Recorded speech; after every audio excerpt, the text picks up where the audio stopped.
O Senhor esteja com todos. Ele está no meio de nós. Proclamação do Evangelho de Jesus Cristo segundo João. Glória a vós, Senhor. Jesus manifestou-se aos seus discípulos e, depois de comerem, perguntou a Simão Pedro: Simão, filho de João, tu me amas mais do que estes? Pedro respondeu: Sim, Senhor, tu sabes que eu te amo. Jesus disse: Apacenta os meus cordeiros. E disse de novo a Pedro: Simão, filho de João, tu me amas? Pedro disse: Sim, Senhor, tu sabes que eu te amo. Disse-lhe Jesus: Apacenta as minhas ovelhas. Pela terceira vez perguntou a Pedro: Simão, filho de João, tu me amas?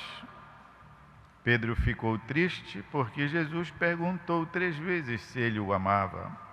Respondeu: Senhor, tu sabes tudo, tu sabes que eu te amo. Jesus disse-lhe: Apacenta as minhas ovelhas.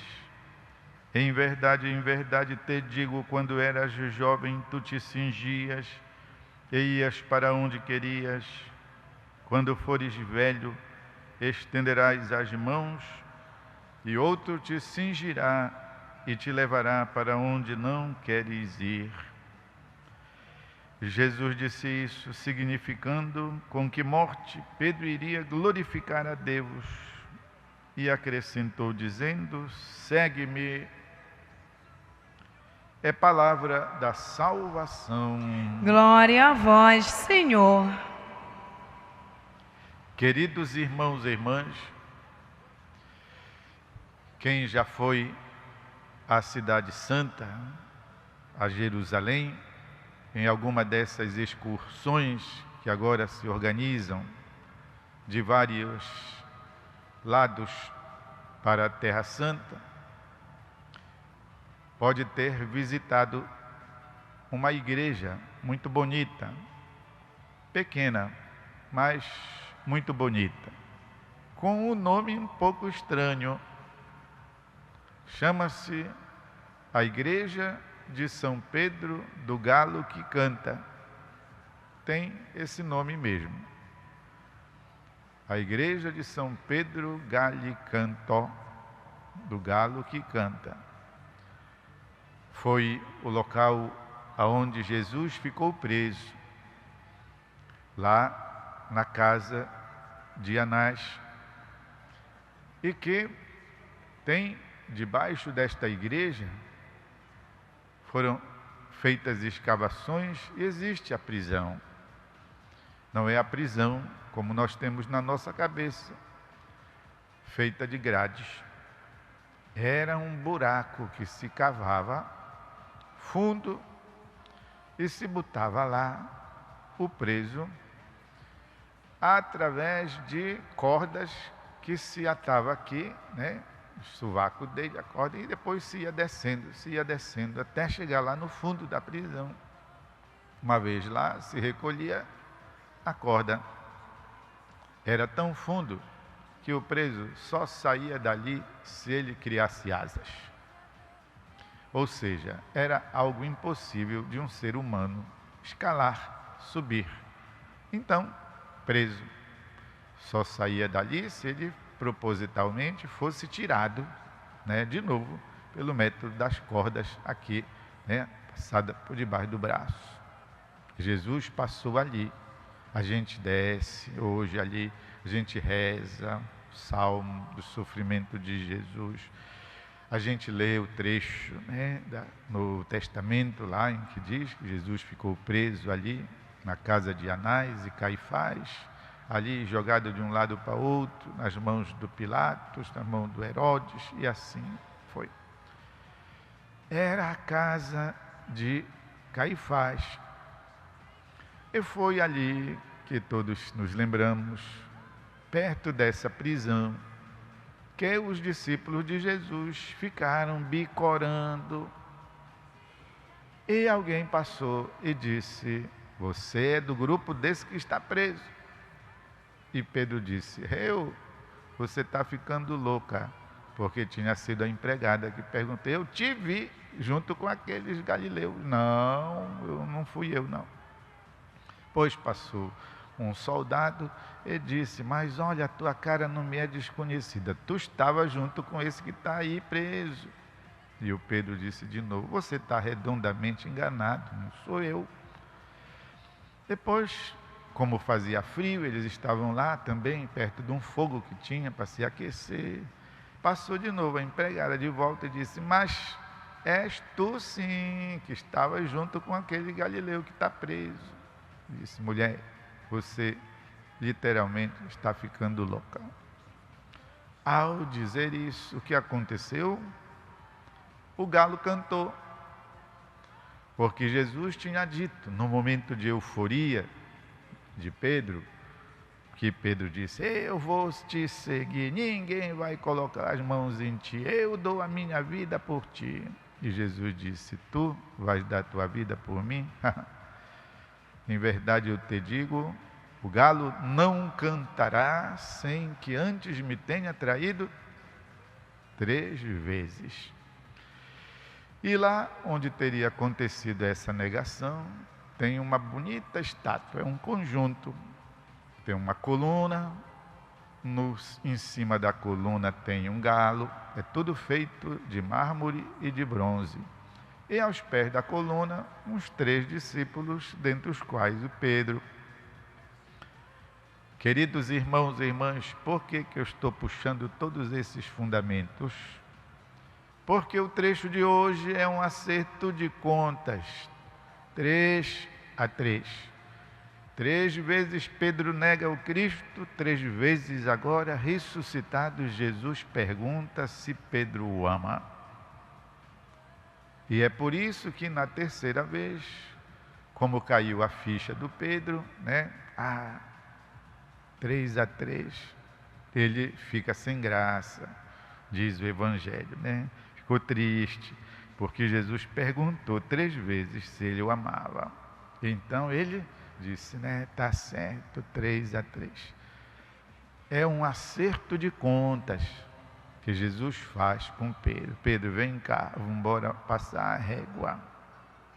Meus irmãos e irmãs, todos nós, na nossa vida, alguma vez, desde que adquirimos o uso da razão a respeito da nossa fé cristã, todos nós negamos a Cristo.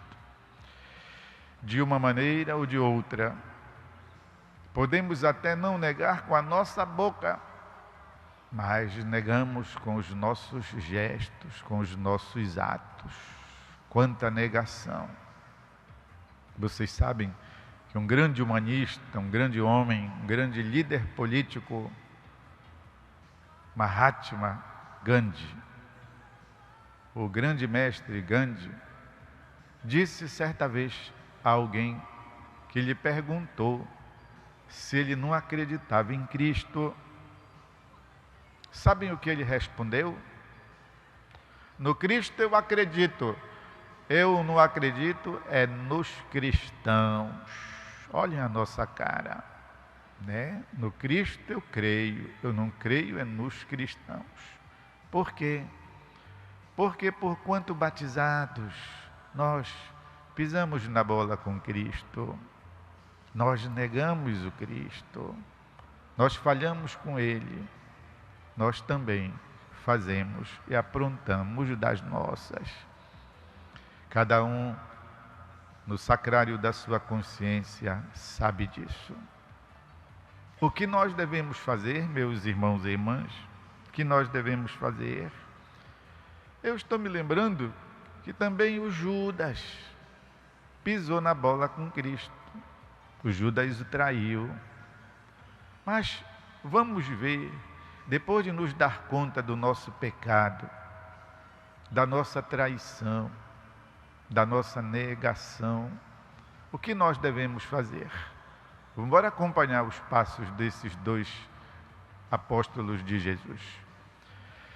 O que foi que o Judas fez Quando ele se deu conta do desatino que ele tinha feito, vendido o mestre por 30 moedas, ele quis voltar lá, desfazer o negócio. E lhe disseram: não, tu já entregaste o mestre, nós já te demos as moedas. Tem filmes em que mostra o Judas jogando, as moedas, quase dizendo: dinheiro desgraçado. E o que é que ele faz? Hein? O que é que ele faz? Vai procurar uma corda, vai procurar um galho de árvore e se enforca. Ou seja, já estava afundando, afundou de vez. Foi se enforcar. Vamos agora seguir os passos do Pedro. O que é que o Pedro faz ao se dar conta de que ele traiu Jesus? Depois que o galo canta, o que é que acontece?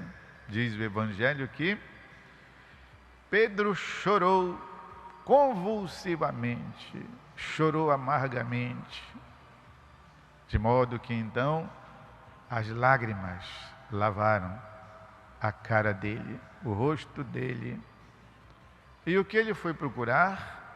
O que ele foi procurar? A comunidade, o grupo dos outros. Onde estão os meus irmãos? Enquanto o desgraçado do Judas foi procurar uma corda e uma árvore para se enforcar, Pedro foi procurar o resto dos irmãos que Jesus amava, pelos quais Jesus orou. Acabamos de ler ontem a grande oração sacerdotal de Cristo: Pai, te peço por eles. Foi procurar a comunidade, foi procurar a igreja,